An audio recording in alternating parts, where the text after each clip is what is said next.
नमस्कार दोस्तों, स्वागत है आपकी अपने चैनल कोडिंग बाबा में। आज हम लोग पाइथन के एक बहुत ही फंडामेंटल मतलब एकदम बेसिक लेकिन पावरफुल कॉन्सेप्ट को समझने वाले हैं, फ्लो ऑफ कंट्रोल।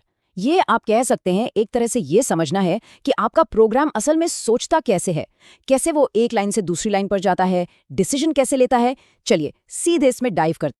अच्छा, जब कोई पहली बार कोडिंग शुरू करता है ना, तो अक्सर दिमाग में यही आता है कि कंप्यूटर हमारे स्क्रिप्ट की पहली लाइन से शुरू करेगा और बस सीधा सीधा आखिरी लाइन तक चला जाएगा, है ना? पर क्या यह हमेशा सच होता है? सोचिए क्या हो अगर हम चाहें कि प्रोग्राम बीच रास्ते में कुछ चुनाव करे, कुछ डिसीजंस ले। और यहीं पर कॉन्सेप्ट आता है फ्लो ऑफ कंट्रोल का। ये बस वो ऑर्डर है, वो क्रम है जिसमें कंप्यूटर आपके इंस्ट्रक्शंस को पढ़ता है और उन पर एक्शन लेता है। एक प्रोग्रामर होने के नाते इस फ्लो को डायरेक्ट करना, इसे मोड़ना और इसे रिपीट करवाना, यही तो हमारा काम है। और आज हम यही सीखेंगे कि ये करते कैसे हैं। तो हमारे टूलकिट में जो सबसे पहला और सबसे बेसिक टूल है वो है सीक्वेंस। ये डिफ़ॉल्ट बिहेवियर है, वो नींव है जिस पर बाकी सब कुछ बनता है। इसको ऐसे सोचिए, जैसे एक बस है जो एक ही सीधी सड़क पर चल रही है। वो एक स्टॉप से दूसरे तक बिना कोई मोड़ लिए सीधे अपनी मंजिल तक जाती है। पाइथन में इसका मतलब है कि कोड लाइन 1 चलेगा, फिर लाइन 2, फिर लाइन 3 एंड सो ऑन, एकदम सीधा साधा। यहाँ एक क्लासिक एग्जाम्पल है। स्क्रीन पर देखिए, ये प्रोग्राम 2 नंबर लेता है, पहले में से दूसरे को घटाता है और रिजल्ट प्रिंट कर देता है। जब हम 5 और 7 डालते हैं तो ये सीक्वेंस में चलता है। नंबर लो, घटाओ, प्रिंट करो, रिजल्ट आता है -2। सिंपल। लेकिन यहाँ एक पेच है। क्या हो अगर हमें रिजल्ट हमेशा पॉजिटिव चाहिए हो, इनपुट चाहे कुछ भी हो? अब हमारा वो सीधा साधा एक लाइन वाला बस का रास्ता यहाँ काम नहीं आएगा। हमें एक चौराहे की जरूरत है, एक डिसीजन पॉइंट की, और हमारा जो पहला टूल है सीक्वेंस, वो अकेले ये काम नहीं कर सकता। और यही बात हमें हमारे दूसरे और कहीं ज्यादा इंटरेस्टिंग टूल पर लाती है, सिलेक्शन। ये वो जगह है जहां हमारा प्रोग्राम सोचना और डिसीजंस लेना शुरू करता है, और यही चीज उसे बहुत ज्यादा पावरफुल बनाती है। सिलेक्शन का सीधा मतलब है एक कंडीशन के बेस पर एक रास्ता चुनना। अगर कंडीशन सच है तो एक काम करो, अगर वो गलत है तो कुछ और करो। पाइथन में इस पावर को अनलॉक करने की चाबी है इफ और एल्स कीवर्ड्स। अब ये स्लाइड इस कॉन्सेप्ट को बहुत अच्छे से दिखाती है। बाईं तरफ देखिए, एक सिंपल इफ है। कोड चेक करता है, अगर एज 18 या उससे ज्यादा है तो एक मैसेज प्रिंट कर दो, लेकिन अगर नहीं है तो कोड बस चुपचाप आगे बढ़ जाता है। अब दाईं तरफ देखिए, यहाँ एल्स एक दूसरा रास्ता देता है।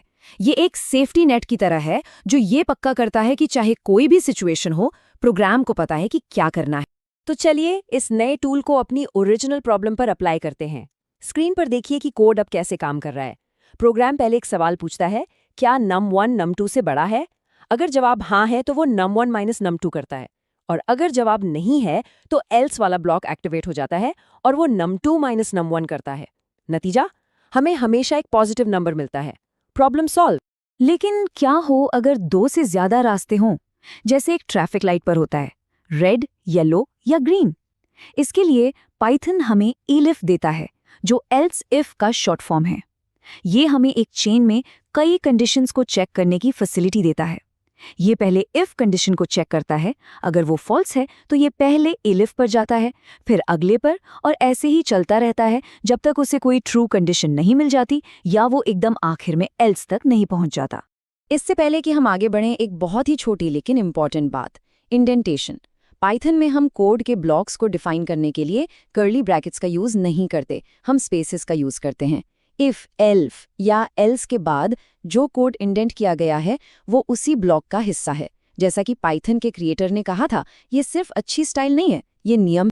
ठीक है, तो हमने सीधी लाइन में चलना सीख लिया है और हमने रास्ते में डिसीजंस लेना भी सीख लिया है।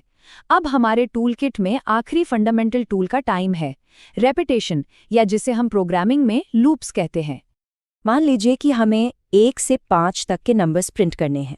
बिना लूप्स के हमें बस एक के बाद एक प्रिंट स्टेटमेंट लिखने होंगे। 5 लाइन्स के लिए ये काम कर जाता है। थोड़ा टीडियस है पर मैनेजेबल है। लेकिन अब जरा सोचिए कि आपको 1 लाख तक प्रिंट करना है। क्या हम 1 लाख प्रिंट स्टेटमेंट्स लिखने वाले हैं? बिल्कुल नहीं, ये तो पागलपन होगा। इसका कोई तो बेहतर तरीका होना ही चाहिए। और हाँ, बिल्कुल है। और यही काम है रेपिटेशन का। ये हमें कोड के एक ब्लॉक को बार बार चलाने की परमिशन देता है, बिना उसे बार बार लिखे।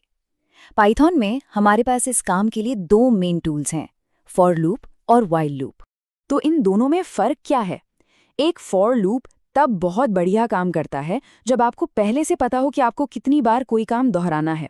ये एक लिस्ट के थ्रू जाता है और कहता है हर एक आइटम के लिए इस कोड को चलाओ।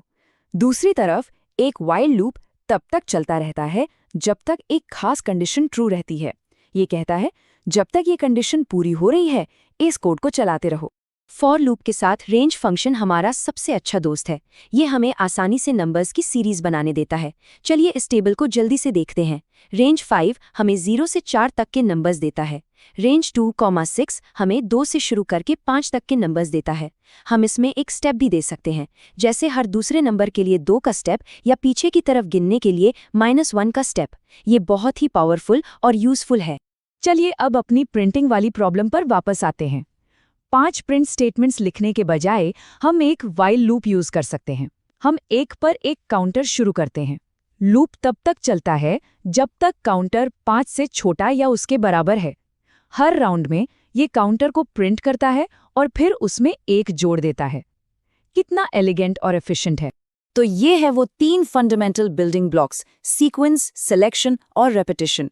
यकीन करना थोड़ा मुश्किल है, लेकिन दुनिया का हर कॉम्प्लेक्स प्रोग्राम, चाहे वो कोई वीडियो गेम हो, कोई वेबसाइट हो या डेटा एनालिसिस की कोई स्क्रिप्ट, सब कुछ इन्हीं 3 सिंपल आइडियाज से बना है। तो अब सवाल ये उठता है कि जब ये टूल्स हमारे पास हैं, तो हम इनसे क्या बनाएंगे?